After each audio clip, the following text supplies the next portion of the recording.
And Bitcoin has been the fastest horse in that race, the best way to hedge that for the last few years. You know, since COVID, the dollar has lost 25% of its value. Supply of Bitcoin is basically fixed, right? And actually the rate of new supply fell in half in April, and yet we have trillions of dollars of institutional capital that needs to find its way into the market.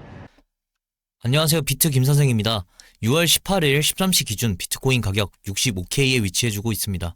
66K 지지를 뚫고 내려와 64K 부근에 위치해 주었는데요. 64K 지지가 뚫리게 된다면 62K, 또 이 지지선이 뚫리게 되면 60K. 근데 아마 60K 밑으로 이 박스권을 벗어나지 않을 것이라고 관망하고 있습니다. 비트코인이 박스권 밑으로 떨어지지 않고 다시 반등하는 순간 상승 랠리를 펼쳐줄 것으로 보입니다. 여러분들은 이 지지선을 잘 확인하시고 추가 매수하시는 걸 추천드립니다. 어제 오늘 알트들이 20%에서 30%가량 하락을 했는데요.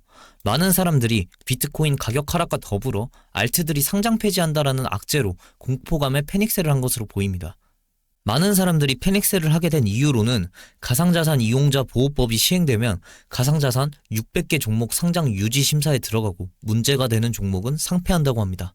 하지만 조금 더 본질적으로 생각을 해보면 가상자산 이용자를 보호해주기 위한 법이 수많은 알트코인들을 상장 폐지한다는 말은 너무 모순이지 않을까요? 물론 알트코인 상장 폐지 조심할 필요는 있습니다. 특히 시드의 많은 부분을 알트코인으로 비중을 갖고 계신 분들은 어느 정도 비중을 정리하시고 비중을 정리한 후에 유망한 알트코인으로 재매수하셔도 충분히 이번 불장 수익 거두실 수 있으실 거라 봅니다. 코인판 이렇게 무너지지 않을까? 걱정하시는 분들을 위해 약 38,000개의 비트코인 ETF를 보유하고 있는 비트와이즈의 CIO 맷 호건의 인터뷰 영상을 가지고 왔습니다. What are you hearing in terms of some of the reservations that still might exist when it comes to crypto, whether it's the reputational risk, the risk of safety, not enough regulation? What is sort of the top concern you hear from more institutional investors? Yeah, I actually think it's just the passage of time, believe it or not. I think a lot of institutional firms started their due diligence in January and February after the Bitcoin ETFs were launched. And that process takes 6 to 12 months, not for crypto, for any new asset. So I think the biggest one is the passage of time. But I will say that Wall Street has its eyes on DC.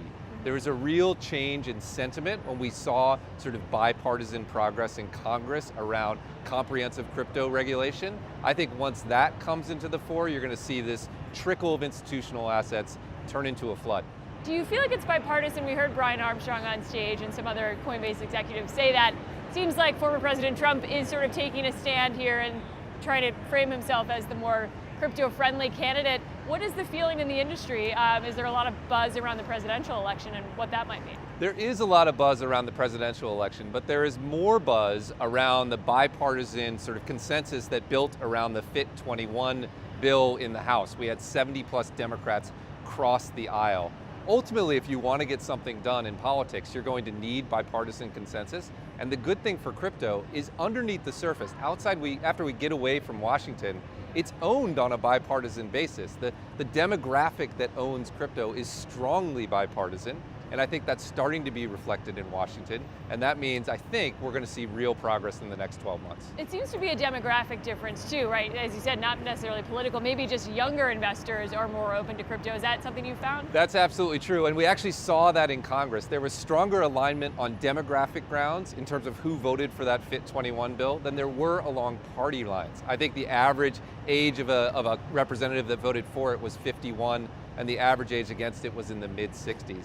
Again, that's a good long-term trend for crypto. I think it pushes us higher. Yeah, first of all, two things. One, these are the most successful ETFs of all time, which is really remarkable, right? There's been thousands of ETFs launched over 30 years, and the fastest growing ones of all time are these Bitcoin ETFs. That tells you just how much pent-up demand there is from professional investors to access this asset class.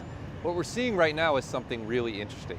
There's a huge wave of flows, primarily from retail investors, in January, February, and March.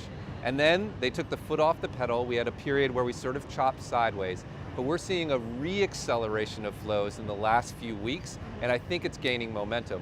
What I think that is, Kate, is the people who started their due diligence, the RIAs, the institutions, the hedge funds, who started looking at this in January, they're now wrapping that up and they're starting to allocate. That's the reason I think we're going to see maybe even stronger flows in H2 than we did in H1. We're seeing the professional investors come in and drive the flows. Well, you know, at Bitwise, we speak to financial advisors every day about crypto. We've been doing it for 7 years. And when we talk to them about BitB, our ETF, there are really two things that come into fore. The first is massive concern about rising debt, deficits, and the long-term outlook for the dollar.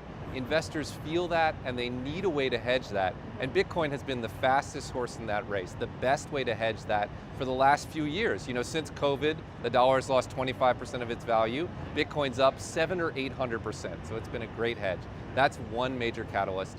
The other one is really simple, which is people are just looking at supply and demand. The supply of Bitcoin is basically fixed, right? And actually the rate of new supply fell in half in April, and yet we have trillions of dollars of institutional capital that needs to find its way into the market. So some people are looking at and saying, this is the easiest trade they've seen in a while. Other people are thinking, how do I hedge that risk to the dollar? Either way, it adds up to significant inflows. Sure, when you think about professional investors, what's the first thing they learn? They learn diversify your exposure. No one holds one stock or one bond. They hold a portfolio of stocks, a portfolio of bonds. So we expect a lot of people who own Bitcoin ETFs like BITB to also allocate to Ethereum ETFs just on that simple diversification principle. Now, if I had to guess, I think there'll be a little bit slower acceleration of flows into Ethereum ETFs if they launch than we saw in Bitcoin, because there's more to learn. It's a more complex asset, it has different use cases, but you can be sure almost all professional investors are coming into the crypto market. They're going to want 1, 2, 5% exposure, and most of those are going to want to hold both of the largest assets, Bitcoin and ETH. Is there room for Wall Street to get into crypto beyond that? It seems like there is some comfortability with Bitcoin, at least. I've heard some people call it boomer coin at this point. That it seems to, at least its reputation has gotten better. It seems to be sort of pegged as the safest, the biggest, the oldest. But there's about $1 trillion worth of other assets that might not be as palatable. What's your take on if Wall Street will ever get comfortable with that side of it? I think they'll get comfortable with it. I think you'll see them look beyond Bitcoin and ETH toward things like Solana as they start to understand some of the non-financial applications of open blockchains. And I think that will resonate. The other place I think we're going to see huge investment, including from the largest financial institutions in the world, is in stablecoins. That's a $150 billion market. I think that will be a multiple trillion-dollar market in a few years, with big names like JP Morgan and Bank of New York and others trying to find a foothold in that space. So again, it's the same story. Trillions of dollars of assets looking to find their way into crypto. It's going to be Bitcoin, ETH, Solana, stablecoins, and other applications we're not even thinking about today. 영상 잘 보셨나요? 맷 호건이 말한 것처럼 아직 비트코인 불장 시작하지 않았습니다. 이더리움 또한 마찬가지죠. 이더리움 가격이 빠지고 있지만 고래들의 매집량은 증가한다는 차트입니다. 이번 이더리움 ETF 승인 전 개미들 다 털고 세력들은 매집하고 있다는 뜻이죠. 올 여름 안에 시작할 거라던 이더리움 ETF 승인이 7월 2일 최종 승인 가능성이 나왔다고 블룸버그 분석가 에릭 발추나스가 전망했습니다. 실제로 여기 에릭 발추나스가 트위터에도 글을 올렸다는 것을 확인하실 수 있습니다. 만약 이더리움이 7월 2일에 예정보다 빠르게 ETF 거래가 된다면 떨어졌던 알트들이 다시 회복할 수 있는 고무적인 소식입니다. 또 크립토컨트의 주기영 대표는 비트코인 트레이더 평균 진입 가격이 47,000달러, 지금으로부터 27% 하락하더라도 여전히 강세장으로 간주할 수 있다고 입장을 내놓았는데요. 이걸 보았을 때 지금 현재 하락장으로 보이는 크립토 시장이 아직 하락장이 아니고 여전히 상승장이다라는 걸 알 수 있죠. 비트코인이 여전히 상승장에 있다는 걸 뒷받침해주는 기사입니다. 비트코인 ETF가 3일 연속 순유출이 일어났지만 6월 한 달을 보았을 때 약 17,000개의 비트코인이 유입됐다고 하는데요. 이는 일시적인 하락임을 보여줍니다. 지금 비트코인 가격이 오랜 기간 횡보한 건 사실이지만 반감기 전 상승이 그만큼 많이 나와주었기 때문에 반감기 상승 랠리 전 힘을 모으고 있다는 걸 시사해주는 기사입니다. 또 비트코인의 채굴 비용 차트입니다. 반감기 이후 비트코인 채굴 비용이 86,000달러로 증가했는데요. 하지만 지금 비트코인 65K 부근에 위치해 있죠. 상식적으로 생각해보셔도 비트코인 채굴하는데 86,000달러가 드는데 65,000달러에 거래되고 있다는 건 지금 가격이 낮고 원가보다도 낮은 초특급 세일을 하고 있다는 걸 시사해줍니다. 또 이 글은 XRP, 도지코인, 시바의 가격이 각각 하락한 후 투자 심리 크게 위축. 2024년 최저점에서 포모로 매수 기회를 잡을 수 있다. 라는 글인데요. 시드가 있으신 분들은 비트 움직임 계속 보시면서 추가 매수를 하시면 좋을 것이라고 보여지는 자리예요. 여러분, 아직 비트코인 불장 시작도 안 했습니다. 여기서 포기하시면 정말 죽도 밥도 안 되는 상황입니다. 여러분도 아시다시피 큰 상승엔 늘 큰 하락이 있었습니다. 저도 여러분과 똑같이 같은 투자자로서 기다리고 있습니다.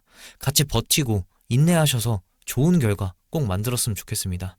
이것으로 오늘 영상 마치겠습니다. 시청해주셔서 감사하고 좋게 봐주셨으면 좋아요, 구독 부탁드립니다. 감사합니다.